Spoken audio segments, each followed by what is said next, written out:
Hey everyone, welcome to the 420 Smoke Room. Today we will have our guest host on. His name is Mike. I'm waiting for him to join. We are live on Relevant. If anybody has not joined that app yet or our 420 Smoke Room vibe, you should definitely check it out over there. Relevant is awesome. We run most of our podcasts as live there and then later air them to all of our other platforms. So definitely check it out. I'm waiting for Mike to hop on, and when he does, I definitely would like to give you a little bit about what got him involved in the cannabis community and what made him thrive, and all the good things that the cannabis community does for us and accepts us as one. Let's see if he's joining.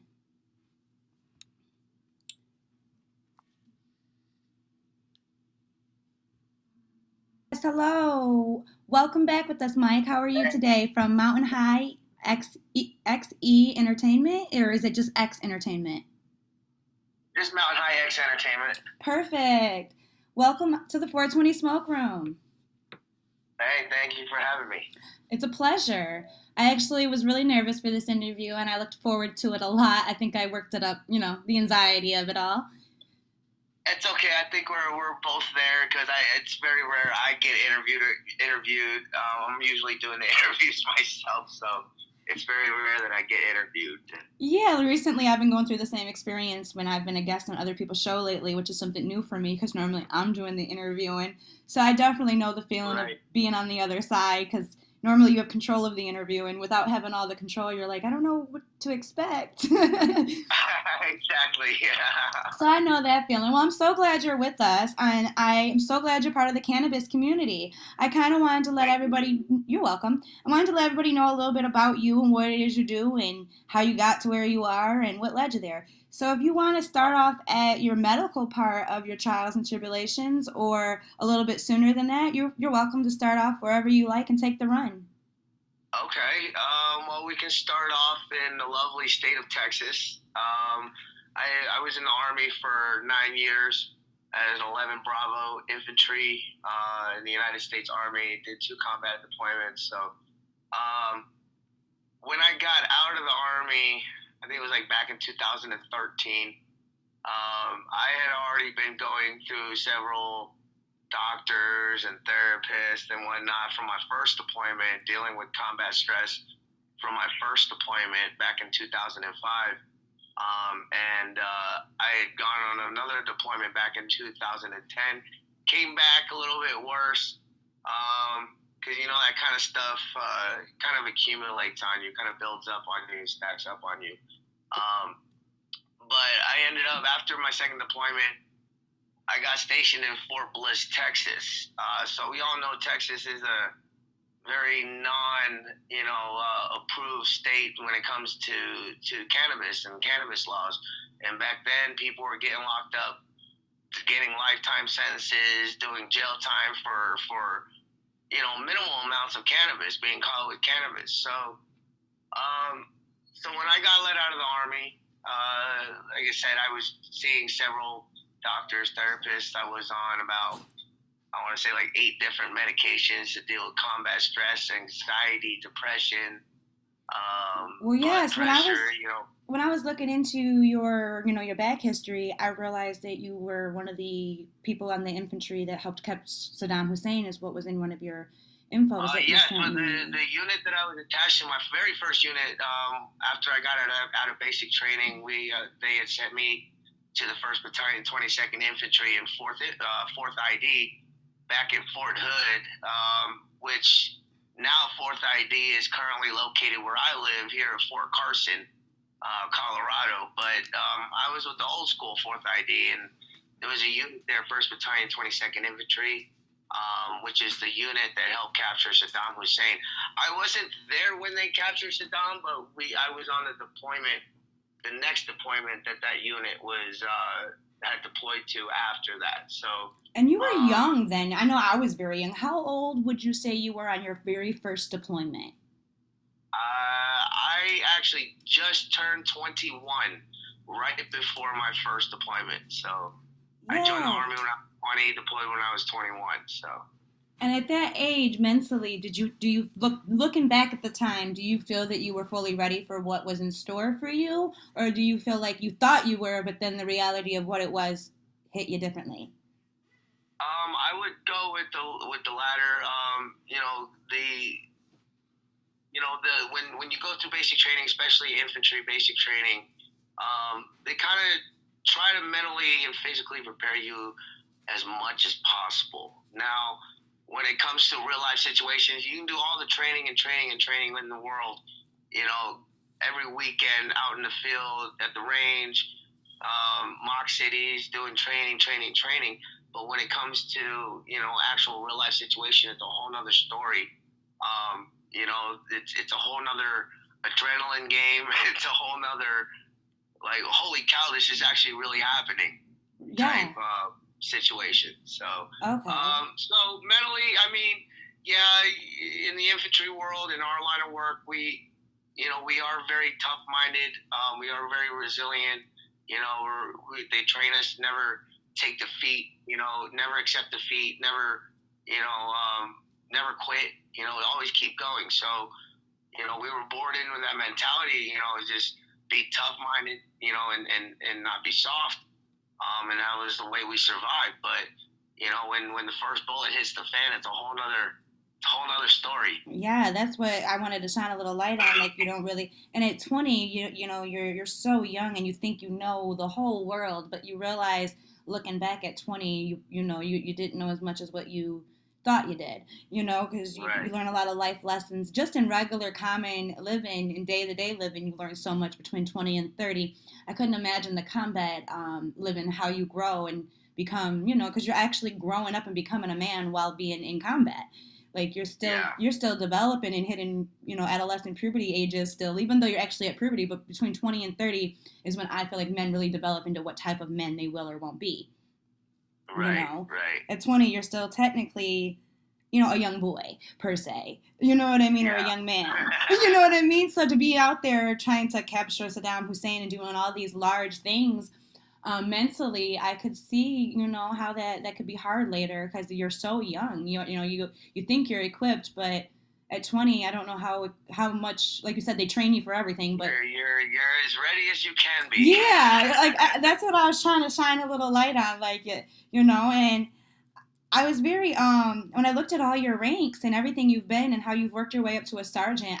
I was very I wanted to give you like accomplishments. Like I was so proud of you, like in so many ways, and I was like, wow, he's done quite a bit for our country already in such a little bit amount of time. Like I know when you left from your second chore and working your way up, like it was so quick. Like you got out and faster than other people in your department. I was reading and looking into that. I was so Right. floored. How were you able to accomplish that so quick after 2 rounds? Like, how did you have the energy to keep it pushing? Well, I mean, like I said, it's all about the mentality. I can speak for even now, because my oldest daughter is in the army too. She's currently stationed in Fort Bliss, Texas, as a truck driver. So, and I hear all the stories that she tells me. I still have friends that are still in the army, even to this day that stayed in and doing their full 20. But back when I was in, it was a whole nother kind of army. I guess the best way I could say it is that we had a lot more discipline instilled. We were a lot harder, tougher mentality. Nowadays, it's almost, the army seems like it's almost like a regular civilian job, where people can complain and put complaints and for example, nowadays, back when I was in the army, we were allowed to smoke a soldier, which pretty much essentially is when a soldier is screws up or does something bad or messes up.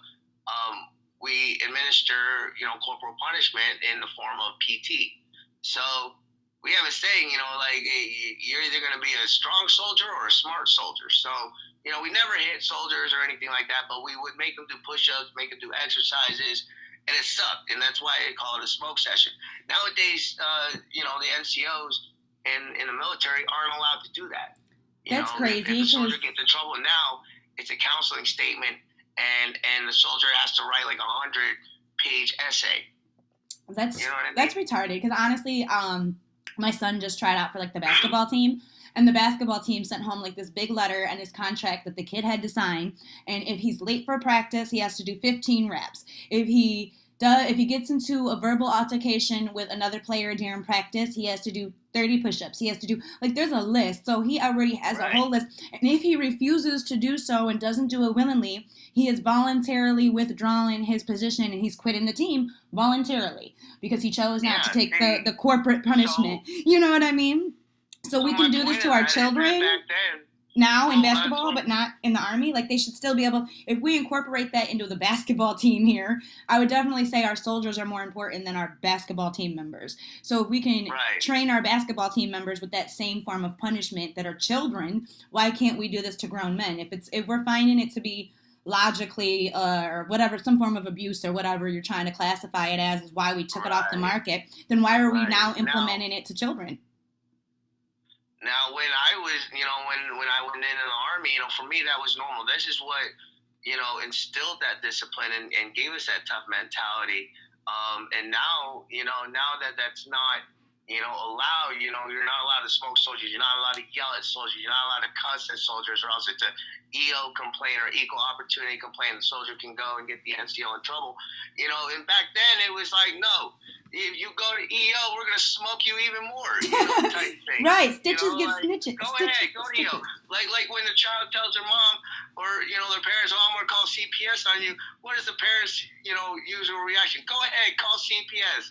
I will, and the punishment would be worse, So, but that was back then. The Army is so different now, and the point I'm trying to make is that, there was some good and there was some backfall into it because of that, of the mentality, the tough mentality that allowed me to push and drive on, do 2 combat deployments, and even some of my friends have done more than 2 combat deployments. But for me, 2 combat deployments was enough for me mentally,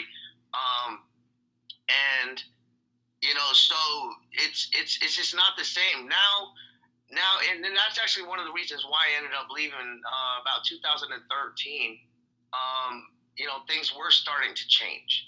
The Army was starting to change. It was starting to become soft. There were these things that soldiers were using called stress cards now. So if you were too stressed out, you could present this card to your NCO or drill sergeant, and they would have to give you like a timeout or a breather or something, which was so unheard of back when I went in. Right, because in active combat, I can't say, hold on. My dad, who was in the military, and his father, and our grandfathers, and our forefathers that went through this, what they would be saying right now, so. Right, because in active war, you can't just call a timeout, like, in the middle of active war. They're training you for that. So they're basically giving you, like, the get out of jail free card without, but you don't have that option when you're in real combat. There's no one to go turn that piece of paper in. There's no, like, you're fighting for your life. Exactly. You're in the middle of a firefight. You can't just be like, oh, wait, stop the firefight.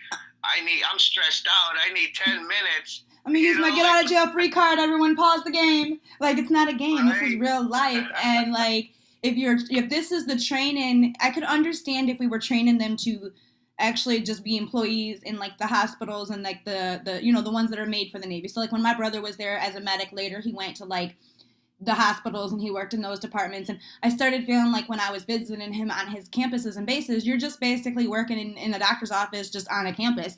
You're not really doing anything different. But then when he would take his actual missions, that's when the stuff you're talking about is so different. So if you're taking someone from, like, an office job and throwing them in combat, and there is training, but then there's years in between the training where your actually time is called to go and, before your card is called.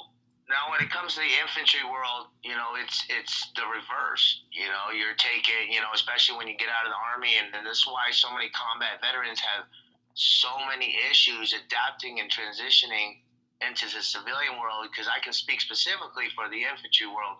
We are trained and reprogrammed a very specific and certain way, compared to the rest of the jobs in the Army, which are a little bit more relaxed, a little bit more, co-ed as well. And when I was in the infantry, it was an all-male profession.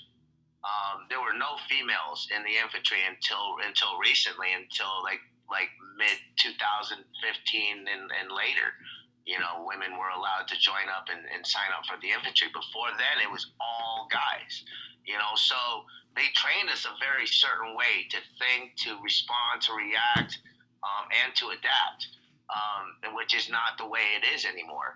So, and I see this, and this is the biggest thing, you know, and because of that mentality and because of the way they push us, you know, we don't, you know, us combat veterans aren't able to stop, you know, and think, you know, for a minute about other ways because we're so used to, you know, doing it. So this is why we have so many issues transitioning into the civilian world, is because we have that tough mentality. And for me, it's dealing with people that, you know, even in my industry, you know, with excuses or not showing up or on time or not showing up for their appointment, you know, things like that, little things like that, that I wasn't used to, that I was, you know, bored in my head for 9 years. And then finally I get out and I have to deal with people being relaxed and, and not on time and talking to you, you know, anyway, and popping off and, you know, things like that, which, right. you know, I can't react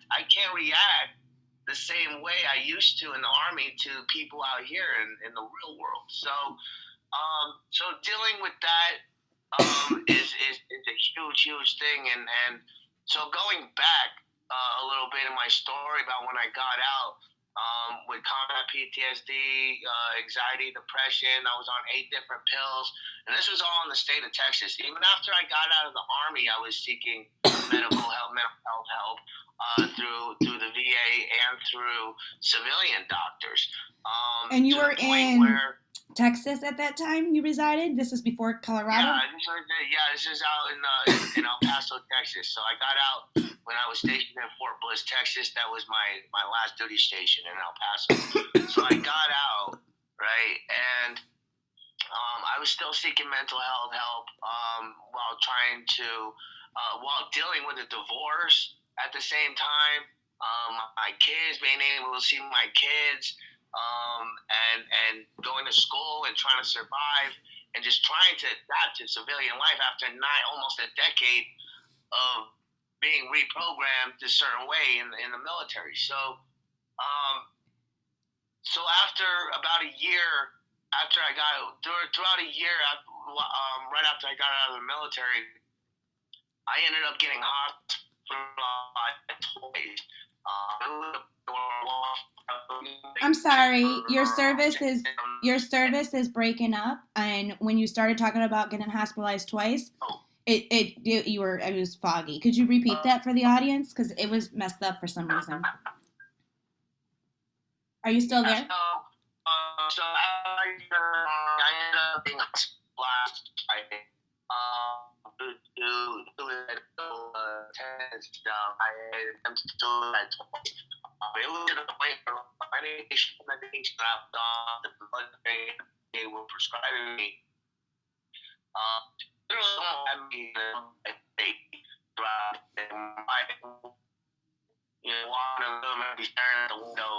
It's still doing it. I'm not sure what's going on with your connection, but it's still doing it as you're talking. I was hoping it would have passed by now, but I don't know what just happened with your connection. But now when you're talking, it's all muzzled, or like you can't hear you. It's breaking up in between your like words. Okay, well, he hopped off for a second. I think he's going to rejoin in 1 second. I think it was something with his connection. Well, obviously it was. So let's just wait one more moment for Mike from Mountain High and X Entertainment. For those of you who are interested in following him, he is on Relevant as well, and he has his own vibe called Mountain High X Entertainment, where he has a radio station, and you can definitely check it out over there. I'm hoping that he'll rejoin us in 1 second once his connection gets straightened out. So until then, maybe I'll give you a little bit more information on exactly what it is he does while we wait. He interviews a lot of people in the music industry, and he does a lot of different benefits and venues or vendors, however you say that, in the music industry, as well as in the cannabis community. So let's get him back on so he can get to tell you guys all about that good information. Let me type rejoin in this chat so he knows as well. Oh, here he is. He is back. Welcome back. Hey, sorry about that. I don't know what's going on with that connection. No, that's fine. I'm glad we were able to fix it. I kind of, while you were gone, just kind of let people know where your vibe is and where they can find you. But other than that, I didn't get any further. So go ahead and continue if you want where you left off at. You were talking. It was breaking up, but you were talking about about a year after you got out. What had happened with you? There was two something, and then it kept breaking up, but I didn't know what you were. Yeah. Okay, so after I got out of the Army, throughout the next year, I ended up getting hospitalized twice due to suicide attempts. Okay. So I was on due to the medication that the VA and the mental health doctors were prescribing to me for my PTSD and anxiety and depression and whatnot. Literally would have me in a zombified state throughout the day. Like my wife would come into my room and I would be staring out the window, literally drooling. So mummified, basically, like a walking zombie. Exactly. So, and then with combat PTSD, there was a lot of anger, outbursts, just impulsivity, and just things that I couldn't control because I wasn't getting the proper help. So it got to the point where I ended up trying to commit suicide twice and ended up getting hospitalized inpatient in El Paso, Texas, and whatnot, to the point where the second time the doctors had called my wife in, had the whole board meeting with the VA doctors, the mental health doctors, my therapist. Like it was my wife in a room and a long table with like 4 or 5 doctors. Like an intervention. There, telling my wife that look, we're sorry that there's we can't provide the help that Mike needs. That off the record, because we technically can't officially document this, but we highly recommend that you move to New Mexico, move to California, Colorado, and get your medical card and get on medical cannabis. So within a week after that, that's exactly what we did. We ended up packing all our belongings, putting all our big stuff in storage, packing the car as much as we could, and with literally enough money for 2 weeks for a hotel. And then within 2 weeks of getting a hotel, or within 2 weeks of that, we would need to either find a house or find a job to be able to stay and live there. And luckily, my wife ended up landing a job. We found a house within 2 weeks. I accidentally ended up getting a job within 2 weeks. You accidentally got a job? Yeah, I accidentally. So I was being a little, nosy and see what was around, as far as jobs. I wasn't, seriously intending on trying to get a job. But I had gotten a response from this company, this veteran-owned company, called Handmade by Heroes, that makes the paracord bracelets. They make like medical bracelets. Okay. They're sponsored or licensed by the NFL, NHL, and MLB. So they do like the official team logo charms with the official color. But it's all paracord bracelets, and they're all handmade by veterans. So that is phenomenal. The company that responded to me happened to live literally next door from where I live. Oh my God. When I moved here to Colorado. So they're like, yeah, we're right here. I'm like, I can walk right there. So I went over, went to check out what it was, and it seemed cool, and I started working that job for about a year. So until I ended up quitting and then getting because at that time I was getting into the radio and music scene out here in Colorado, and once after a year, once I started really getting my feet in there, I ended up quitting that job to pursue my career in music. So yes, I would definitely like to ask you a couple questions about your treatment before we move into your career, if you don't mind. Yeah. Okay, so I have a family member with no names who's dealing with PTSD. and it's not something I personally suffer from, other than maybe from surgeries. Like, I have fear of those because of all the ones I've been through that have gone wrong. But other than that, it's Right. completely different than like what this person is dealing with. But I do know from being a person that helps that person is like the zombie things you're talking about, the mood swings, like all of those are things, but the medication, none of it works. So like Wow. how what obviously you found cannabis. Is cannabis the only form of treatment for your issues at this point from that or those diagnoses? I don't know Um, what the proper term would be here, but for those particular issues and diagnoses, are you only using cannabis? Yes, Okay. that is absolutely all I'm using. Occasionally it What? was severe pain, like I had some teeth extracted. Of course, I took some Yeah, some but pain that's medication. obvious. But But that's not for the even PTSD. as far as that, I don't even to this day, I don't like taking pills. Period. Whether it's Tylenol, whether it's a Benadryl, Amen. whether if it's in pill form, I will try to avoid it as much as possible. I'm Unless right with of you. course, I'm in pain and I really don't have much of a choice and cannabis isn't working, then yeah, that's the only time I'll ever go to that extreme. Um, but yeah, for me, even pills have become traumatic for me. Yes, Being I'm with you on on that that. many pills and the state that I was and the damage that I had done. Just because those pills weren't working, So yeah, I kind of they were wanted making me to worse. shine some light on that because I myself have like way too many diseases to list, and I've had way too many surgeries to count, more than 30 diseases. And I've been on more than 30 meds a day at one point in time. And now I'm on none, and I'm right with you, regardless of what the issue is. If it's a pill to fix it, forget it.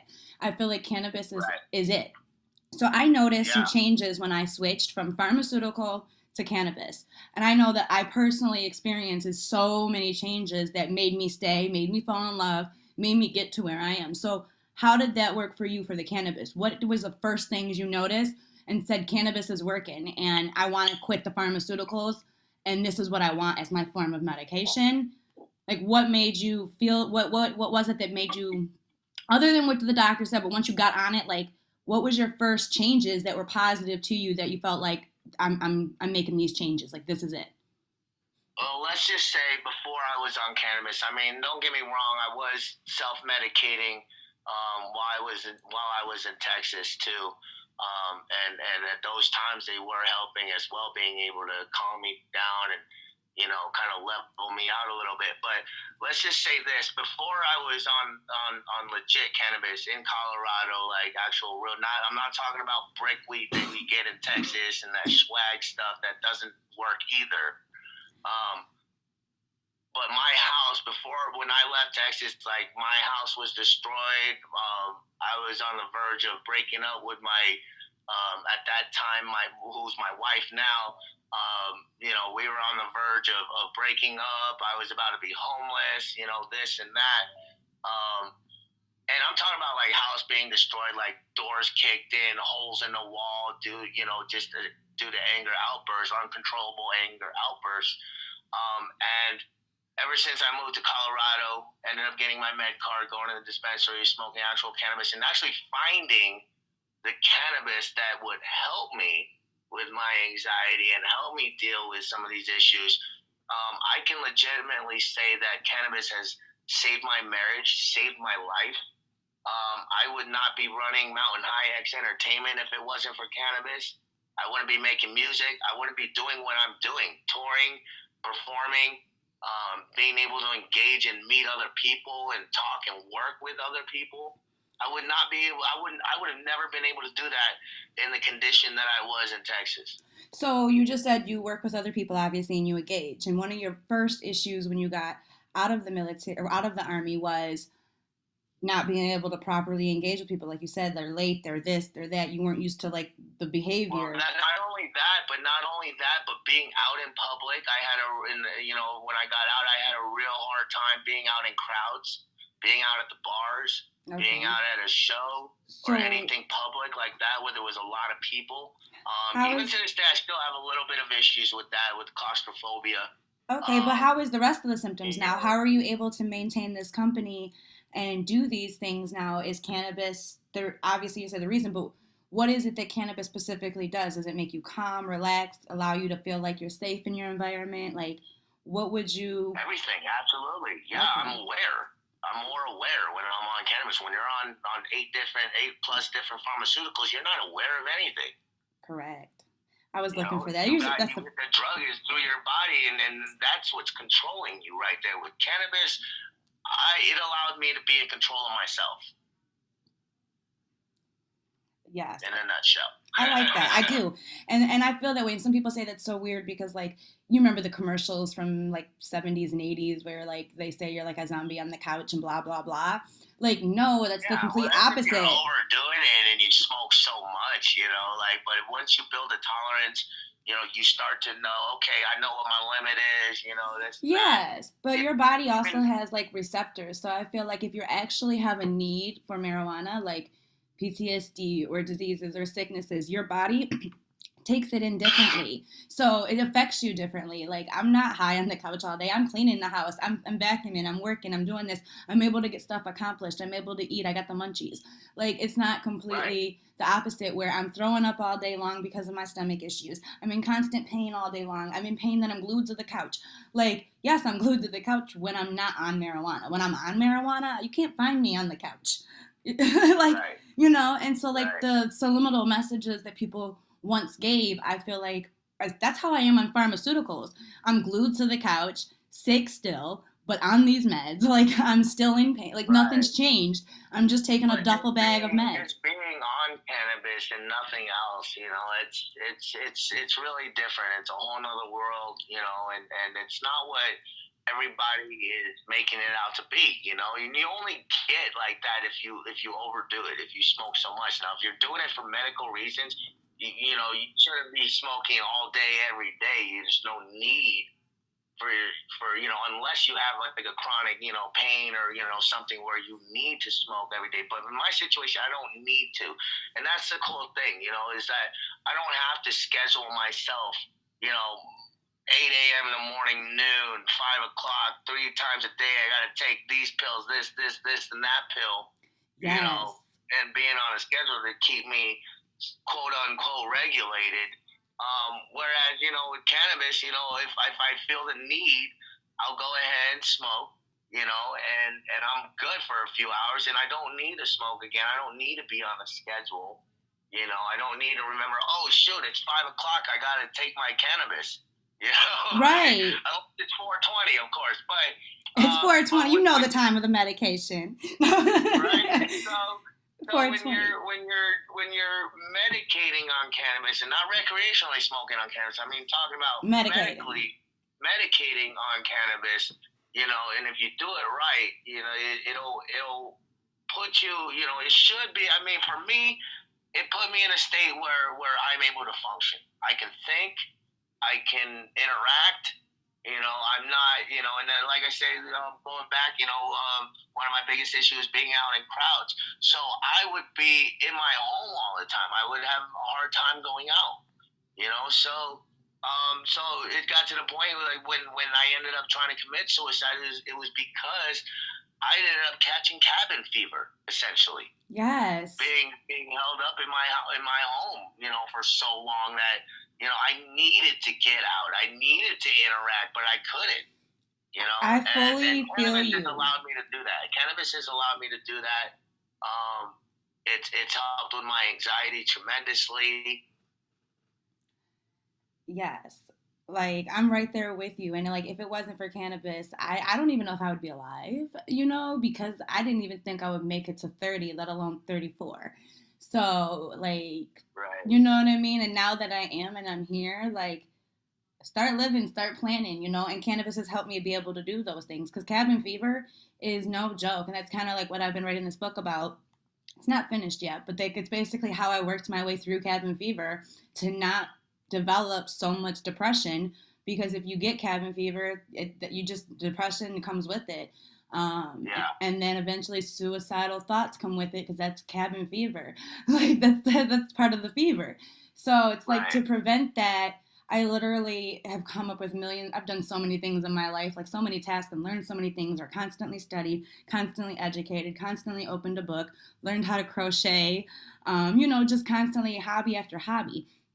Just to not Right. have cabin fever, like if you had a billion board games, would you rather play those or sit there and have cabin fever? you Right. know, so I And like, that's why I ended up starting doing music. To help with that as a hobby, it was a therapy for me. So I started writing poetry so to let's help talk with my about therapy. that. This was actually one of my assignments from my therapist was to start writing a journal, start writing stuff down, how you feel, how your day's going, this and that, your thoughts. So I started writing. I guess it started out as poetry because I never thought they were going to be actual like raps, and whatnot until, I decided, hey, that's a cool beat. Let me write, read this over this beat. And I ended up turning it into rap. And that's how it ended up progressing into, writing music and doing rap music. Um, so it was definitely an outlet, and definitely having those outlets is one of those things that I had to learn Yeah, to plus you to find be able to. yourself like on the way, and it sounds like you definitely found your true calling without realizing it was even a calling. Right, You right. know, so let's talk Even about. the radio thing, my intentions were never. I was never intended to be a owner of a radio station So or a radio personality or yeah, anything so like tell that. people a little bit about that who don't know any of that information. So what is it exactly you do currently, and what is it you're running? And let's talk a little bit about like any of those raps or songs or poetry that you have gotten published and where people can find some of that. I'm not trying to end it Okay. quite yet, but I definitely want to get some of that info out while we're talking about it. Yeah. So Mountain High X Entertainment, I started. Actually, it goes before that. When I moved to Colorado, I had already had started writing, a couple songs. When I was in Texas, El Paso, Texas, I attended the University Texas of El Paso for a semester, or UTEP, for music theory and composition. So I had started doing music. I started going to school for music, trying to figure out what I was doing after I got out of the army, and transitioning and dealing with all this mental health stuff. One of the many other things I did was go to school. So I ended up doing a semester of that. But like I said, when I moved to Colorado, um, I had already been writing music. I actually performed for my first time in El Paso, Texas. Funny story. Tell it. After I had about 3 or 4 songs written, I decided, hey, I want to try performing it, see how this goes, right? So there was a promoter out there, who was a warrant officer stationed at Fort Bliss at the time. And shout out to Adrian Alexander, CEO of Outro League Entertainment out in Atlanta, Georgia, currently. Um, he had put together a local show at a local bar in El Paso. I signed up. It was like $20 fee to perform. I was like, okay, paid it, got on stage, and straight B-rabbited, choked, like 8 Mile, like choked, like I live right there, by the way. I like I grew up right there in messed Hazel up Park, right where so that all bad. is. Go ahead. I messed up so bad. Oh my gosh. Um, so after the show, he gave me a little bit of advice. He just essentially, in simple, like just keep doing it, keep practicing. I was like, okay. Of course, I was embarrassed as all hell. Right, you just Vowed never to perform again. And so after I moved to Colorado, um, I had ended up trying. I came in to Colorado as an aspiring artist, just trying to get my music heard. So I hit up a couple radio stations. One of our local FM radio stations, 98.5 FM, and all they were trying to do was just sell me on trying to get my own radio slot, to be a host. I'm like, no, I'm not into that. I don't know anything about that. So okay. there was another radio host that was leaving that radio station and pulled me to the side. I was like, hey, I hear you trying to get your music on the radio, trying to get spins, this and that. I'll give you an offer. I'm starting up an internet radio station, and I'd like you to help me run it. and in return, I'll give you your own show, and you can play your music on there, and promote yourself, and do whatever you want on it. I'm like, okay, I guess that that's that's better deal that I can get now. Right. That's all what I can get now. So I went for it, and worked with this company for about 4 or 5 months. And during this time, I took this opportunity to literally just pay attention to my surroundings, figure out everything that's going on, and whatnot, because my ultimate goal was to be an artist, to perform, to get my music out. So during this time, I started working, as a radio host. I had my own show. It was like the Sarge's Hour or something like that on Jammin' 98. And I ended up getting my first taste of being able to throw events and large scale events and shows and whatnot. And I ended up throwing a few events with Tech Nine, Chris Calico, and the Loonies, Zigzag from MB Riders, a few others. And Oh my one God. of the biggest shows. I just want to give you a little clap right there, and like that is super good.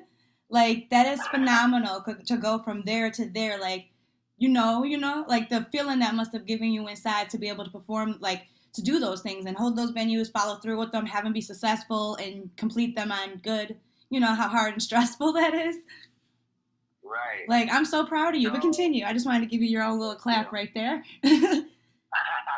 Thank you. Thank you.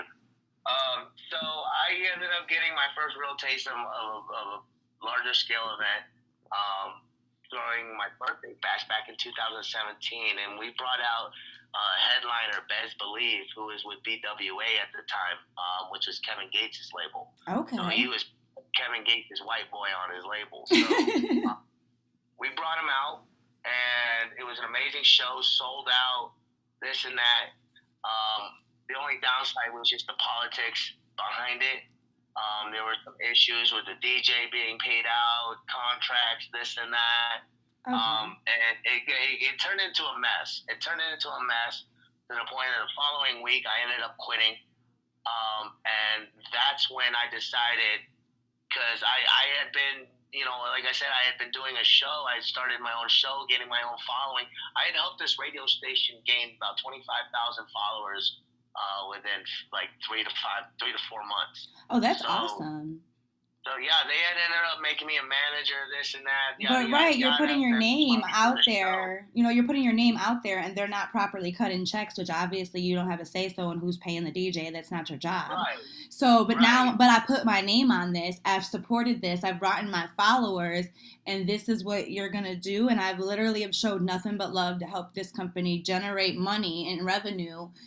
In a way. So at this point, as a business aspect, if I don't really need you, if it's just about cutting a check, I'll go cut my own check. You feel me? I got the knowledge. Exactly. You need me more than I need you. That was the mind frame that I was exactly going. Yes. So I ended up quitting that radio station, and it was about a week. I took about a week, and everybody kept hitting me up. Was like, "Well, you're not doing your show. What happened? This Where and you that." at? Like hundreds and hundreds of calls and messages asking me what's going on. Your show's done. Like, no, you can't. So you didn't warn us. That's when I right. Like, so that's when I decided, I got to keep this going. Right, like people are missing me. So like, where can I start back up? Where can I tell them to find me at? Dang, I have no idea yet. Like, what's up? Yeah. So that's when I started Mountain High 10 Radio. See. And that's great. And, yeah, it was originally Mountain High 10 Radio with the number 10 and radio and whatnot, and we finally rebranded to Mountain High X Entertainment. But before, it was just a radio station. It was the Sarge's Wake and Bake show. I had a few people that were on and did podcasts on the show and whatnot. And started up. Ended up getting our following, our name out there, and then we started doing like local weekly shows. I had this show series, live event series called the Local Takeover, which was weekly. I think it was like Wednesday or Fridays at Royal Castle, a local venue out here, where artists would sign up and and showcase their performance. It would be Right. free shows or $5 cover, something small where Yeah, it people sounds like could. a little version from out here, like a little version of a state fair concert or like a fair concert, but minus the whole roller coasters and rides, but like a cool Yeah, outside well, even venue. smaller than them, almost more like an open mic. Okay, okay, that's awesome. And that was it Yeah. indoor, outdoor? How does that work down there, out there? Wait, say that again. Is it like an indoor event or outdoor event? Yeah, it was an indoor. They were indoor events. They were just like local bars, clubs Oh, okay. that were looking for entertainment for the night or whatever. Okay, I got I you got now. and I got in touch and connected and networked with quite a few venues and bars out here locally because that was one of the things that I put on my repertoire. Is like, hey, when I started Mountain High 10, I made it a goal. Not only because I was paying attention to the music scene, how artists get on shows, the things that they have to go through, either selling tickets or I was seeing that like for example, when I opened up for the Loonies, I believe it was like a $200 buy-on for an opening artist to perform a 15-minute set and had to sell a certain amount of tickets, like 30, 40 tickets, or else you wouldn't be able to perform and you lose out on your money. Right. So, things like that I started paying attention to. Is like, and I realized, as up and coming artists, there's a lot of us out here that can't afford $200 and sell 40 tickets. Some of us don't even have a following of 40 people. You know what I mean? Yeah, no, I fully get that. I've actually known quite a few So people that's been in the industry that's had to come up that way or sell like 1,000 tickets, and it's like 1,000. You gotta get 1,000 people right, willing to bring these tickets to the door that right. night. That night.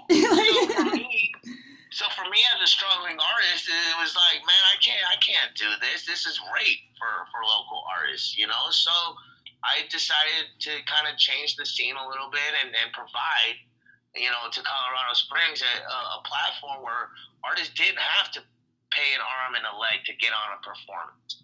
You didn't have to sell, a certain amount of tickets unless, we, as we grew, we kind of implemented it, but, we aren't like, if we bring out a big name, we're not going to be like, you have to sell 40 tickets, or something like that, or charge $200. Of course, a little lower. The most I've ever charged anybody for a buy-on for an opening performance was $100, but they got tickets in return to make their money back, where they kept 100% of their ticket sales.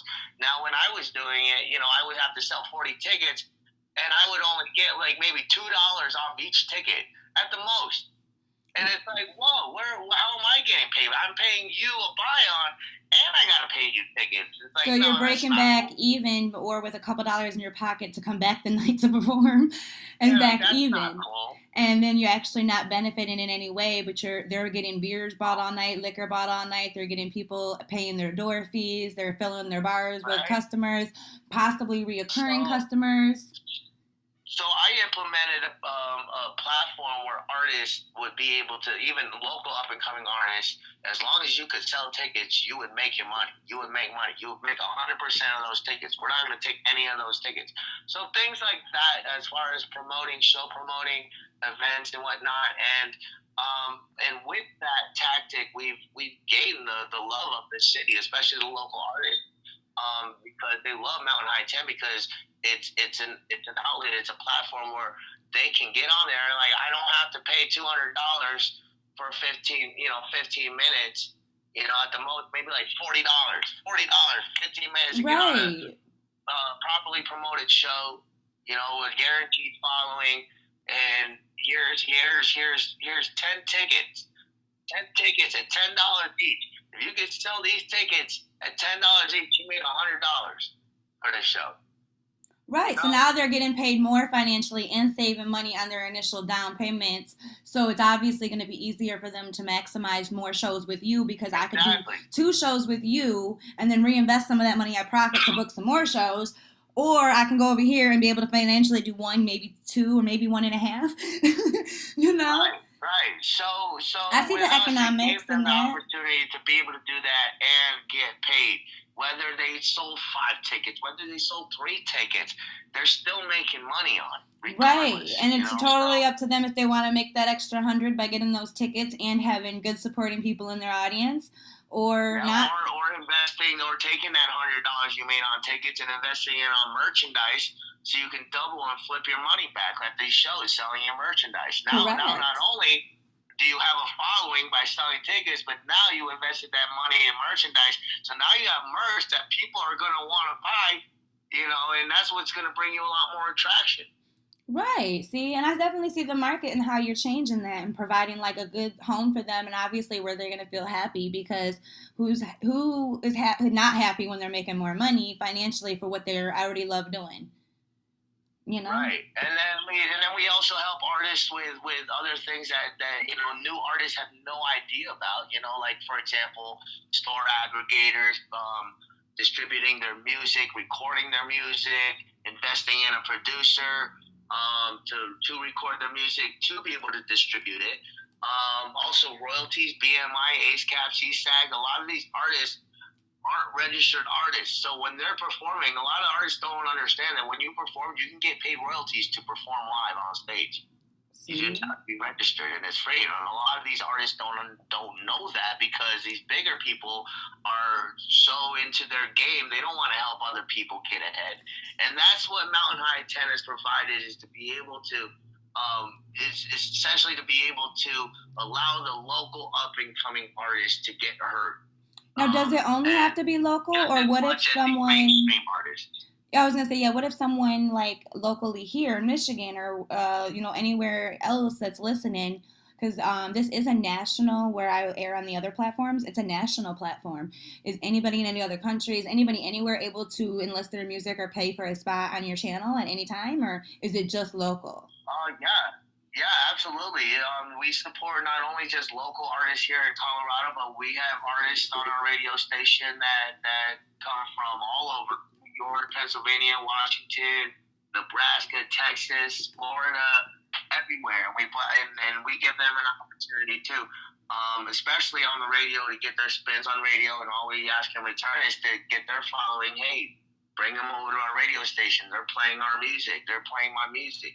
You know, so and not only that, especially with like artists that tour, that travel to perform too, because there's a lot of artists that travel to perform, and we give them an opportunity to get them on stage here in Colorado as well, because I throw a lot of shows. I think Mountain High 10, we're responsible for over 400 events in the last 4 years that we've done. Yeah, I was reading that about you. I was really excited about that because when I was hearing all the artists and all the stuff, I was like, wow, like that to be able to follow through with all of those venues and do that, that's a lot of work. Just to be able to help these other artists to be able to come up and become better artists and learn how to go from non-registered to registered and being able to get the royalties that you're discussing, royalties and being able to get the royalties to your own music even. That's Yeah, hard. I Like a mean, lot of it's knowledge good with to these. get your thing, and why aren't you getting paid for it? You know, and a lot of these Right. artists don't know how to get paid from it, you know, because they don't know about these things, you know, and you know, but then you got these artists that also cry and complain about how they're not making money off their music, and it's like, why aren't you? You should be, Right, and I you know know several what you're artists doing. myself that over the years they have good enough music and they've tried, but I just don't think they know the actual order of the operation there. So, what do you Right, and offer? it's Do a you lot offer of work. classes for that? Do It's a you lot of work, offer? and that's what Mountain High 10 is here to guide these artists, and you know, and you know, in the right direction. You know, we're not here to make you famous, but we'll help you, point you, and get you in the right direction that you need to go. You Right, know, I for definitely see success. that. It's a foot in the right direction for sure.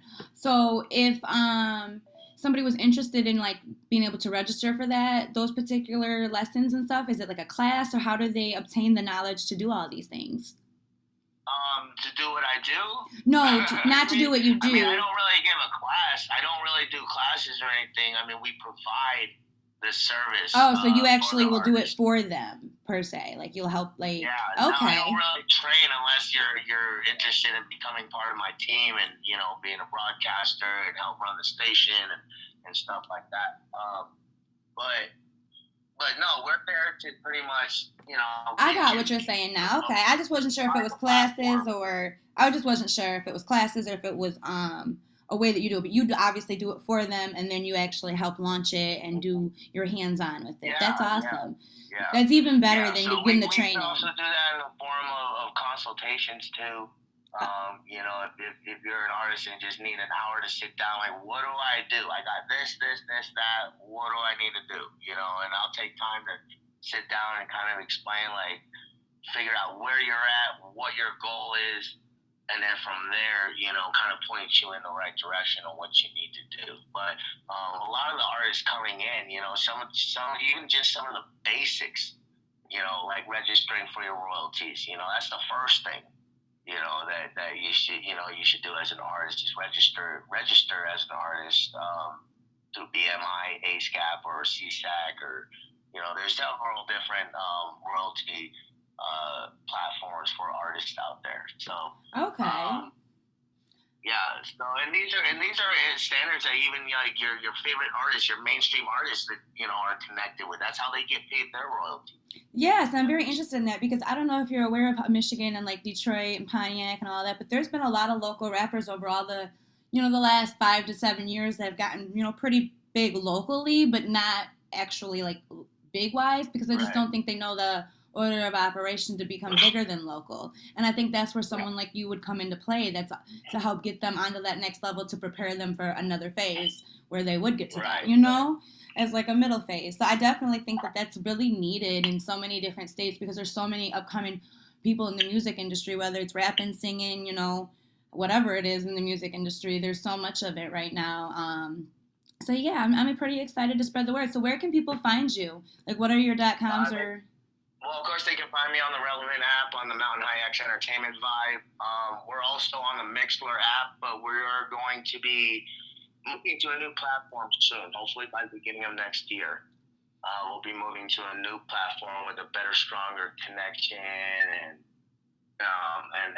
the cool perk of this new platform is that we will officially be able to pay out royalties for spins for artists for spins. So in order to do that and to get your music on our rotation, all you have to do is submit your music MP3 or WAV format file with a bio or EPK to mountainhighxradioco@gmail.com.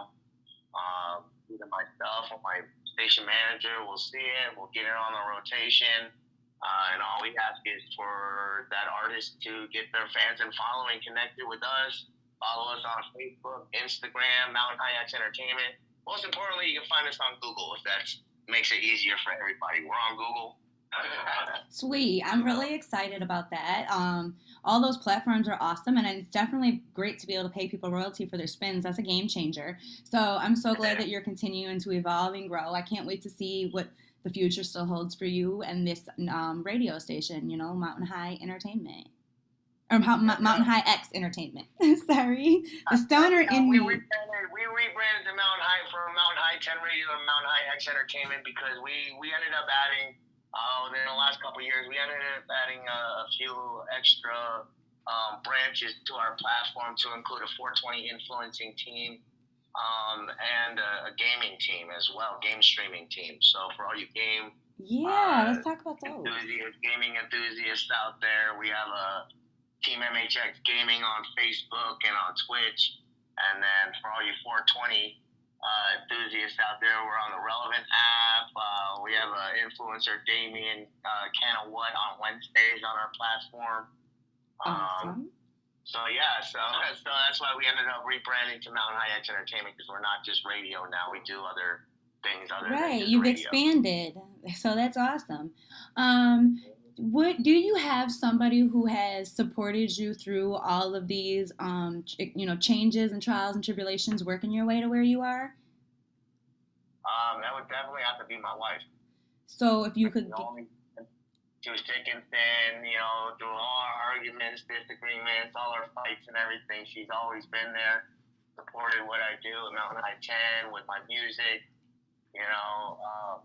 even this trip to El Paso this weekend, I'm supposed to be going there to spend time with family, but there's a there's a venue owner down there that hit me up. It was like, hey, you're gonna be down here? Let's do a last minute show.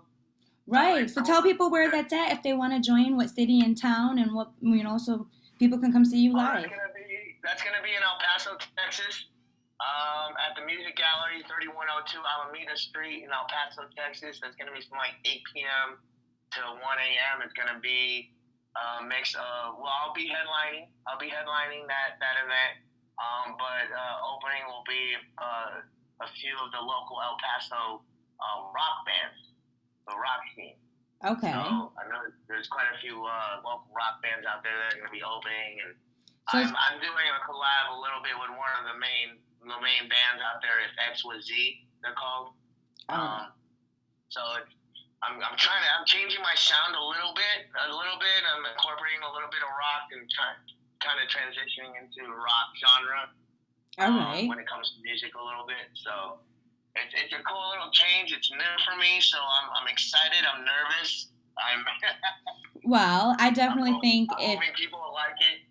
Yeah, if you like it, then I'm sure others will. As long as you're loving what you're doing, there's going to be people who love it and people who hate it, and the ones that love it will return. Right. Just keep doing what you love, and it'll all work out in an abundant factor, like in ways that you probably wouldn't realize. As long as you follow your heart, like it really can't go wrong. And you give it your all, It's just good to have a partner, in life that supports it 100%. Yes. If it wasn't for my wife, I would have never been able to be like, hey, I'm trying to do this pop-up show while we're down there, so she supports your dreams. So I'll be on tour next year. So September, October. You'll be where next year? What's that? I'm sorry, repeat what you said. Something I couldn't hear you. You said you'll be where in September or next year? Oh, yeah. I'll be touring next year, September through October. Okay, awesome. Do you know like your locations yet, or once you have it, could you share that? I know I have El Paso, Texas locked in. I'll have Houston, Texas locked in, and then we're locking in Crystal Beach, Texas as well for sure. I'm waiting on word from a few people down there about I think Austin, San Antonio, New Braunfels, Dallas area. Okay. I'm trying to hit up a few other spots too. I got some connections out in the Midwest and down in Arizona and New Mexico. One of my biggest things is I really wanted to hit up New York and California next year, but unfortunately it's a whole nother story with the whole COVID mandate on that. So unfortunately I'm not vaccinated and I won't be able to perform those states. That sucks on the vaccination part, not being able to go because of that. I don't believe in the vaccinations myself, but it sucks that they're like putting restrictions. I'm so mad because most of Colorado Springs doesn't follow the COVID mandate. There's literally one venue out here in Colorado Springs that's currently following the COVID mandate right now, and everybody's all upset about it. And one of my favorite artists in the mainstream, his name is Prof. I don't know if anybody's familiar with Prof. The rapper Prof. I'm not, but I will be in a minute. He was scheduled to perform at the Black Sheep here in the Springs next month, and I was really looking forward to it because the last show he did out in Denver, that venue you had to be vaccinated or show proof of vaccination or negative test. So I couldn't go to that. And so now, he announced that he was going to be in the Springs. I'm like, oh, yes, I finally get to see Prof. Right. I find out it's going to be at the Black Sheep, and you have to get vaccinated in order to enter. I'm like, looks like I'm not being Prof this year. Another bummer. So I'm so upset about that. But yeah, I don't support the COVID mandate either. I believe everybody has a choice. Yes, I definitely feel like it should be a choice. If they allow regular immunizations for children at school should be a choice, then why can't the COVID vaccine be a choice? For sure. Yeah. But that's one of the things I speak about as far as my 420 influence too, because I'm one of the believers that even the FDA is a violation of human rights, and if cannabis gets in the hands, in the FDA hands, it could potentially be kind of devastating on that part as far as the cannabis industry. Oh, I sure believe that it would be to a large extent, but I definitely feel over time they're gonna get involved to some extent. So I mean, they already have. That's when the issues start arising. Well, they already have pharmaceutical. They're already regulating it to a certain extent throughout the cities and states and whatnot. But that's because of production. Is how Yeah, how they much is do. being They produced. do So, have some pharmaceutical meds that already contain THC and CBD in them. Starts with an M. I never know the name of it, but it was in this chat on our previous show. They talked about it. okay. So yeah, there is the name of it. The girl talks about. I couldn't remember the name of it off the top of my head, but my mother-in-law used to be on it years ago. But the pharmaceutical company already has certain ties within. It's just a matter of when they're going to finally utilize them to their full potential once they realize they don't have a choice. It's just a matter of time to what level and how far could they take it, and Right. who the people will stop them. So I'm sure that it won't be a takeover. I'm sure they'll have their Right. own lane and they'll have to stay up in it. You know what I mean? But Right. I'm sure they'll get a lane to expand a little more. But you know what I mean? They're not going to be able to do a takeover because the way that the laws are already set up, it would be many years before that would even be able to be legally possible because we're not even fully at a level where the ripple effect of legalizing it across the map has even happened.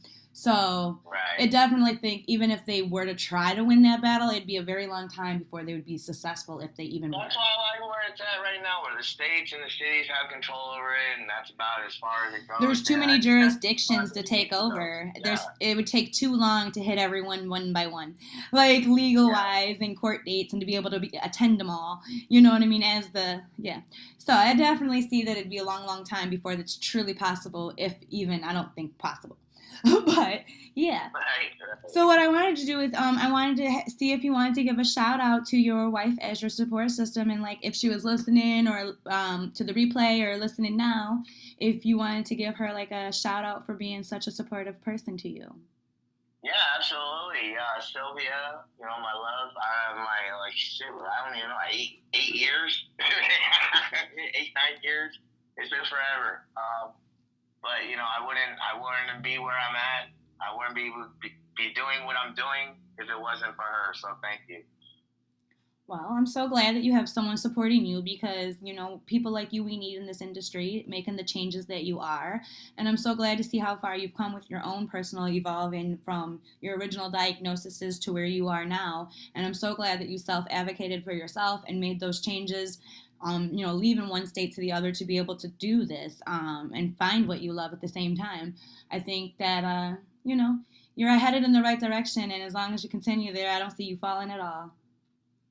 And it goes hand in hand with everybody, all my supporters, everybody that supported Mountain High 10, everybody that supported the Stars, my family as well, and just being there throughout, the last half decade of me doing this. It's been an honor. I love doing what I'm doing, getting everybody heard, getting everybody promoted, as much as I can, because we all deserve it. We all deserve it. So. Yes, I agree. Well, I definitely look forward to tuning in more to your channel and maybe having you back on for a follow up if and when you're interested. Yeah, thank you. I appreciate it. Definitely find me on Facebook, Google, all media platforms, Spotify, SoundCloud, Reverb Nation. You find me everywhere. Definitely, same as well as here, and this will also be aired there, and I can send you some of those links if you want to upload this to your platform as well. I appreciate it. Thank you so much. You're welcome. Well, I look forward to chatting with you again. Until then, thanks for being on the 420 Smoke Room. Thank you for having me. You're welcome. Bye. Bye.